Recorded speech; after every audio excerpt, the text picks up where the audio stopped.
Did you know that the so-called random ruins scattered across Teyvat aren't random at all? In fact, each one is tied to a specific period in the world's history, to certain forgotten eras of Teyvat's lore. Today, I want to take a closer look at these ruins and compare them across different regions to understand which place belongs to which time, what connects the ruins on Dragonspine to the ones built by Frosted Moon Scions, why the ruins in Sumeru feel so authentic, and why, for some reason, Fontaine seems to have none at all. We'll dig into all of this together and finally uncover a clear answer. What ancient civilizations once lived across Teyvat, and why their architecture seems so similar to one another. As always, it's Lily here. Don't forget to subscribe, drop a like, grab yourself something to eat, and let's dive in.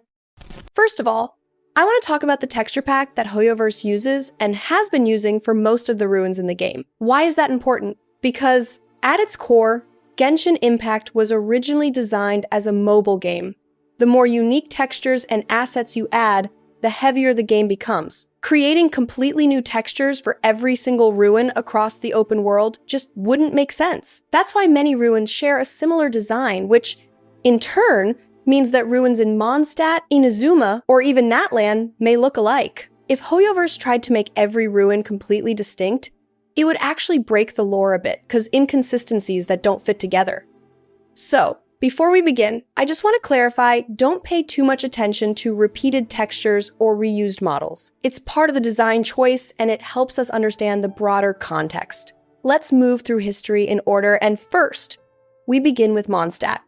We'll start with the Temple of Istaroth, also known as the Temple of 1,000 Winds. What's interesting here is how many small fragments are scattered all around the area, clearly showing that the temple was once much larger than what we see today. Nearby, there's a small spot where we can find the so-called Clock of Istaroth, shaped like a statue. It's possible that, in the past, people prayed to it. The temple itself, or rather, what remains of its amphitheater, doesn't reveal much, except that it might have once been a place for social gatherings. The statues and symbols are mainly decorated with overlapping arc-shaped ornaments, while the floor tiles show nothing particularly unique. And throughout the area, there are many small arches, something we'll encounter again later. For those who still haven't pieced it together, these ruins belong to the era of the first civilizations, a time when fairies were still angels and humans could directly communicate with Celestia and its shadows. In Mondstadt's case, this shadow is clearly Istaroth. No traces of other shadows have been found here. What's curious is that even during Khaenri'ah's reign, the people who lived here had no idea what these ruins truly were. In Khaenri'ah City, there's not a single mention of Istaroth, nor of the architecture of the first civilizations. This suggests that the people of that time had either forgotten their ancient spiritual traditions or turned away from Celestia altogether. It's also fascinating that we still know nothing about the first civilization that once lived where modern Mondstadt stands. It could have been related to the civilization of Sal Vindagnir, but their settlements were mostly around the mountain while the Temple of Istaroth lies quite far from it. So, for now, we'll have to wait for more lore about the ancient city of Mondstadt. On the hidden island connected to Istaroth's questline, there isn't much of note except for one thing. It's clearly a temporal anomaly. There's no logical explanation for why this island isn't marked on the map, yet is tied to the worship of the goddess of time. Design-wise, though, it once again matches the architecture of the first civilizations. Moving on, there are many other ruins near Storm Terror's lair, or, as some call it, the ruins of Khaenri'ah's era.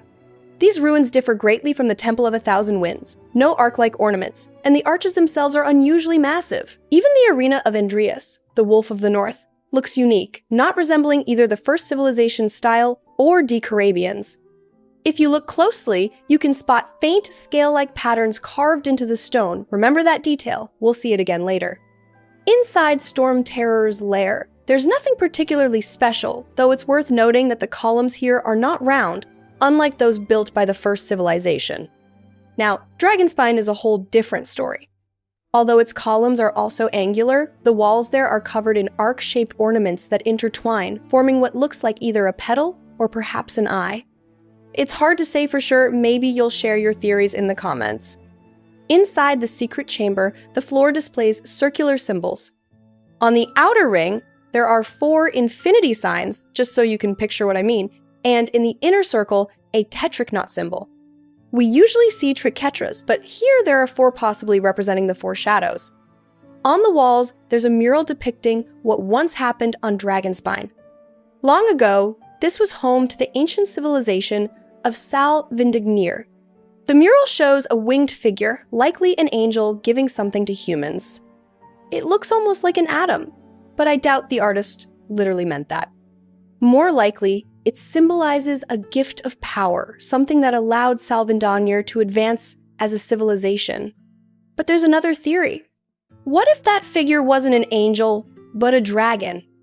The shape does somewhat resemble Kukulkan, and we already know from Natlan's lore that a dragon once gifted phlogiston to humanity. Could the same thing have happened here?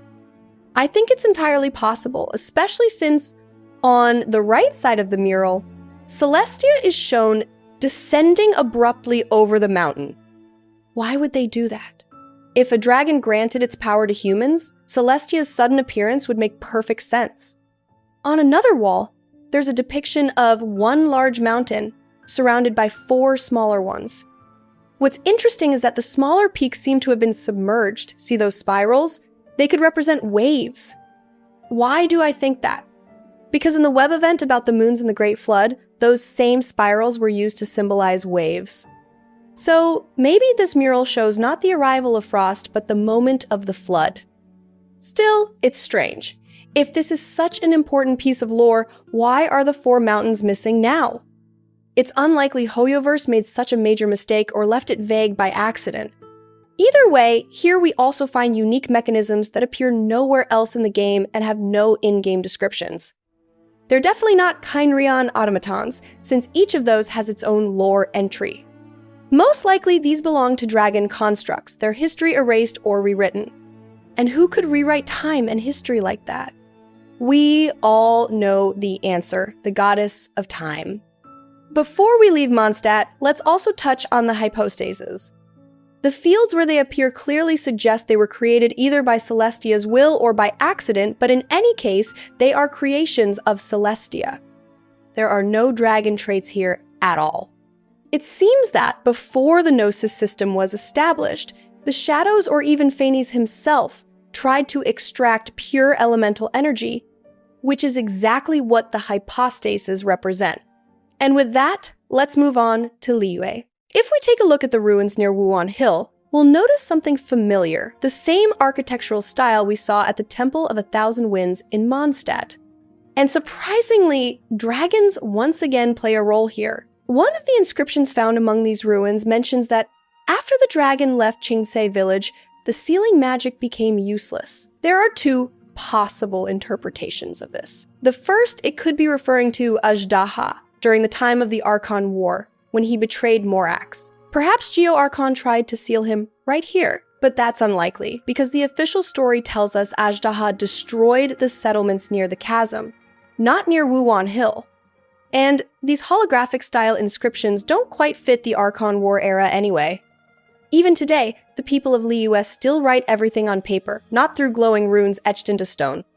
If we accept that these structures belong to the first civilizations, meaning they existed before Morax was even born, then it becomes more likely that Celestia itself tried to seal Ajdaha and failed. Which is exactly what this inscription seems to imply. Moving on to Gili Plains, we can see the remains of the settlements once inhabited by the followers of Morax and Gaezhong, dating back to the time before the Archon War.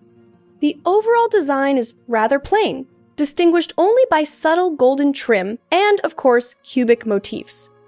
After all, Morax has always had a thing for cubes. We can spot the same architectural style at Lingju Pass, in the Dunyu ruins, and around Qingshu Pool. Everything there follows a similar pattern, no signs of the first civilization, nor any remnants of dragons. Now, the chasm is where things get truly mysterious. The phenomenon of the inverted city has led to countless theories, one of the most popular being that the chasm was the very first place where Celestia descended. In other words, that the floating landmass with the castle might have once fallen here. According to ancient legends, when Morax was still young, the sun chariot fell into the chasm and later ascended back into the sky. Theories are theories, of course, but the resemblance to Celestia is minimal. If we compare it to how Celestia looks on the game's loading screen, it doesn't match at all. Instead, these ruins look much closer to the architecture of the first civilizations, with their signature overlapping arc patterns, and those stone cabinets, which later became reused assets in Enkanomiya, only reinforce that connection. Finally, we'll wrap up Liyue with Chenyu Vale. There's not much to say here, no real signs of ancient origins or hidden lore. The golden tiles and cubic motifs match perfectly with those of Zhongli's era, seen in Gili Plains. So, speculating further here would probably be unnecessary. Inazuma, fortunately, is also rich with ruins. Let's start with the ones found in Narukami Island, more precisely in Arumi. These ruins bear a striking resemblance to the Temple of 1,000 Winds in Mondstadt. The same ornaments, the same tetric knot patterns, and even similar ancient mechanisms. This tells us that people of the first civilizations lived not only on Watatsumi Island, which later sank and became known as Enkanomiya, but also here, on Narukami Island itself. Which means that long before the arrival of the Raiden sisters, or the Kitsune, Tengu, and all the others, humans had already settled here. Imagine that. Inazuma without its divine zoo, and without its twin goddesses. Fascinating, isn't it? On Khaenri'ah Island, or rather, beneath it, we can also find ruins of the same architectural style. Again, pointing to the first civilizations, what's particularly interesting here is the presence of red and yellow energy seals barriers that prevented anyone from entering or leaving. They look more like dragon technology that humans later repurposed for themselves. And then there's Tsurumi Island, perhaps the most mysterious place in all of Inazuma. Once again, nothing fundamentally new here. It's clear that these ruins predate even the arrival of the Thunderbird. What is new, however, are the murals. Similar to those on Dragonspine. One of them depicts a sun with 3 moons inside it. Surrounding them are 5 stars, 4 aligned opposite each other, while the 5th stands apart, with nothing across from it. Beneath it all lies the ocean. It's worth noting that 3 of the 5 stars are filled in, while 2 remain empty. And here, of course, the theories begin. Some suggest that the 4 closer stars represent the 4 shadows, while the unfilled one symbolizes Asmodee, who fled and now hides, and the distant, solitary star could represent Paimon herself. It's all speculation. Of course, there's no hard evidence for any of it, but it's fun to imagine that the mural might hold such meaning. In another mural, in the next chamber, we see people praying to the moons, not to Celestia, asking for bountiful harvests. Again, 5 stars appear, 2 of which are not filled in, while the 5th is hidden behind an overgrown branch. What's fascinating here is the contradiction. In the book Before Sun and Moon, it's said that humans prayed to Celestia for their harvests, and Celestia answered their prayers. But in these murals, people pray directly to the moons, which suggests that either the murals are fake or the book itself is. But there's another theory. After Heavenly Principles seized control of Teyvat, the moons may have started serving under him, while Celestia became merely an intermediary. And when some humans realized this, they likely said, "To hell with your false heavens, we'll pray to the real gods instead," meaning the moons themselves. Perhaps that rebellion is exactly why the civilization of Tsurumi fell. As for Enkanomiya, I think there's little left to explain. Most of its story is already well documented in the books. To summarize, it was an ancient civilization that once thrived on what is now Watatsumi Island. After the War of Vengeance, the land sank beneath the sea. Its people worshipped both Astaroth and Orobashi, offered sacrifices even their own children, and lived in a world far removed from the surface. The architecture there once again features those same arc-shaped designs we've seen before. And, interestingly enough, it was Astaroth who brought the first fire to humanity in Enkanomiya, playing the role of a Prometheus for the island's ancient tribes. Sumeru is filled with ruins, and the lore of its forested lands differs greatly from that of the desert. Yet, traces of the very first civilizations are almost non-existent here. I'm talking about those who lived long before King Deshret and his era, because Deshret's kingdom already belonged to the second wave of civilizations. Still, a few remnants remain. For example, on Mount Devantaka, there are ruins marked with a tetric fetter symbol and ornaments typical of the earliest cultures. Similar designs can also be found scattered across the region in the ruins of Dari, the Temple of Ashvatha, and many other underground structures. Their arched patterns give them away, unmistakably belonging to that ancient world. As for the desert itself, things are much simpler. Everything there was built either by the Jinn or by Deshret himself, constructions dating back to the era after the War of Retribution. It's important to remember that the desert wasn't always a desert. Once, it was just as lush as the forested parts of Sumeru. Sadly, we may never uncover much more about what truly happened there. What's interesting, though, is that the Sumeru desert might have served as the first gateway to Khaenri'ah. The ancient doorway leading there still stands to this day. Perhaps the Khaenri'ahs built their nation upon the remnants of an even older civilization, one that once thrived here, long before the sand swallowed it whole. Sadly, Fontaine holds no ruins from the ancient civilizations, not a single trace, and there are several reasons for that. Originally, Fontaine was home to Egeria, a creation of Naberius, known as the Shadow of Life. Her purpose was to prevent the Hydro Dragon, Scylla, from being reborn. You see, Scylla had the power to command the primordial sea, and, by extension, the ability to create life itself. Because of that, in the earliest days, Fontaine was nothing but endless water, no cities, no people, only the quiet depths. It wasn't until after the War of Retribution that the Oceanids wished to become human. The rest of that story, I'm sure you already know. What truly stands out, though, is the era of Remus, when he nearly ascended to the level of an Archon, but fell just short. His architecture, however, truly magnificent. In my humble opinion, nothing in all of Teyvat has ever surpassed it in beauty. So that's Fontaine, a land born from water, with no ruins to remember, yet filled with the echoes of what could have been. Natlan is where things start to get really interesting, but let's take it step by step.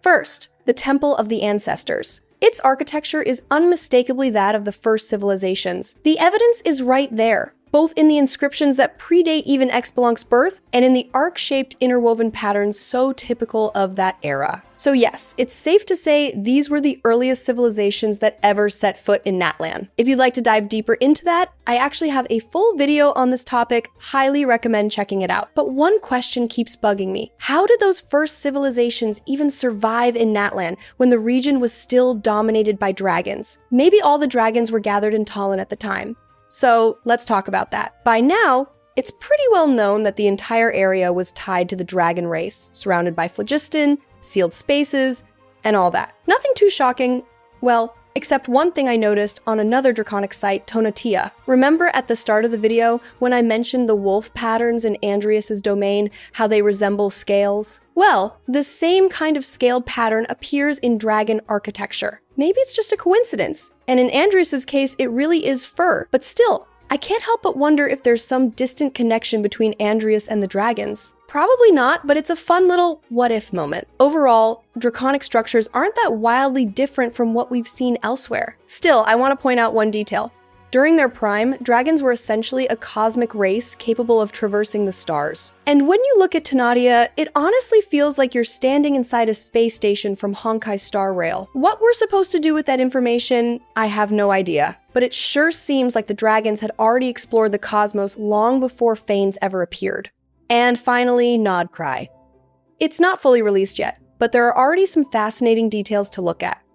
The first one, of course, is the Camp of the Frosted Moon Scions. At first glance, it looks like a deluxe version of a Hilichurl camp, only much less cozy. Knowing who the Frosted Moon Scions are, it's not hard to guess that they're living among the ruins once built by their ancestors. Their forebears didn't dwell in broken stone, though they lived in fully built, functional structures. So yes, what we're seeing here are true ruins of the first civilizations, not just makeshift shelters of Hilichurls or slimes, but the remnants of actual people. The second location comes from one of the world quests, and it's quite a mix combining the architecture of the first civilizations with clear traces of dragon design. And it's pretty clear that the massive pillar there belongs to the Pyro Dragon, as the quest itself reveals. Even that great tree nearby, by the way, that's the work of Istaroth, it wasn't there 500 years ago, it just appeared on its own afterward. A story not too different from the sacred Sakura in Inazuma, if you think about it. As for Khaenri'ah, well, it's not out in full yet, so I can't analyze it properly.